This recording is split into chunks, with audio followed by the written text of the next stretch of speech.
Welcome and thank you for joining us for the second half hour of The Factor Uncensored. Your store, Costco's decision to stick with diversity, equity, and inclusion initiatives has been followed up with the threats of a boycott. Shareholders have been putting pressure on the board of directors to drop the program, DEI, claiming the initiatives are a financial risk and discriminatory. However, the company's board of directors argue DEI is good for business, including diversity. Now, as a result, some supporters of President-elect Donald Trump have been threatening to boycott the store on social media. Joining us to talk about it here on The Factor Uncensored tonight, CEO of Regal Media, Todd Smith, and attorney Kevin Fulton, who is a conservative. Glad to have you all here on The Factor Uncensored.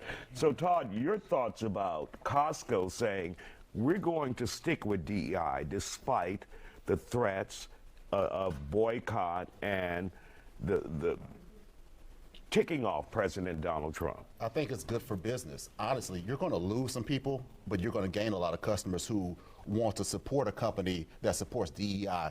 I know a lot of people who are for DEI who are boycotting. And really quick, let's just explain what DEI is. Diversity, equity, inclusion, when you use a person's diverse status, their race or something to have an impact on their hiring and stuff like that. But a lot of people look at it as a handout. As a business owner, I want diverse voices in the workforce. I've worked for companies, and me being a younger African American at the time, I think I brought something to the table that they were overlooking and added to their bottom line. I won't get into details, but even as a business owner, as an older guy now, I want younger workers to tell me, okay, who should I be interviewing? Who's hot? Who's not? So it's not just about giving a person an opportunity.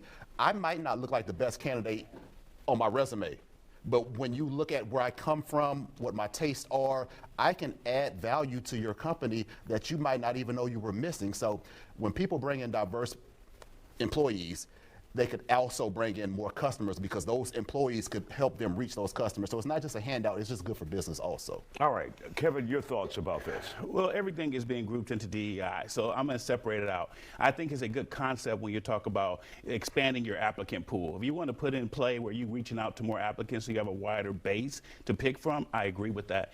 What's problem is when it switches over into quotas, where you start giving points to different groups. Because at the end of the day, the people who you think you're helping, you're actually maybe hurting. I've looked at companies giving points, and a heterosexual black male would not get a job when they were going against a white gay female because she checked more boxes.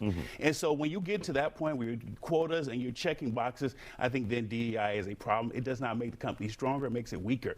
And for Costco, the only thing the shareholders asked is for them to do a study to determine whether or not DEI is effective. The same way other major companies have done, Costco refuses to do a study to show whether or not it's effective for business, and I think they won't do it because they know it's not effective. And when we have seen many companies, and we have seen it in the past, many companies tone deaf, and they put out what could be considered offensive or racist ads, and then they have no people of color in that room. So how do you explain that when you have, because people hire who they're comfortable with. You know, even if you're, say you're a white CEO, and if you hire someone that looks like you, you feel comfortable with that. But you have no voice in the room to say, look, that is tone deaf. You shouldn't do that. You shouldn't say that. You shouldn't put that marketing or that ad out. I agree. And that's why I think that you should have a diverse applicant pool that you're interviewing. But when you just have people in there just because they're racist, it doesn't mean it's going to be effective. And the big thing for me is if you're not a racist company, why do you need the policy? Because what you're telling me is, it's sort of like that thing, are you racist? No, I got one black friend.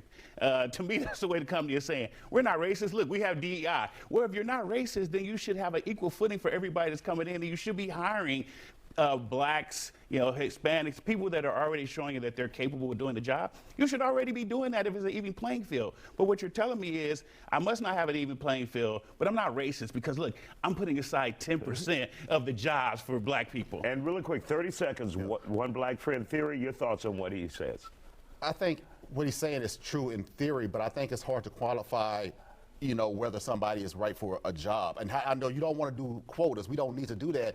But when you don't have, I think if a person is an LGBTQ person, they can bring in ideas that allow me to attract more of those consumers. So it's hard to quantify who's the best person for the job. And when you have DEI, it just makes it a little easier to reach all people. All right. We'll definitely see this more in 2025. Thank you.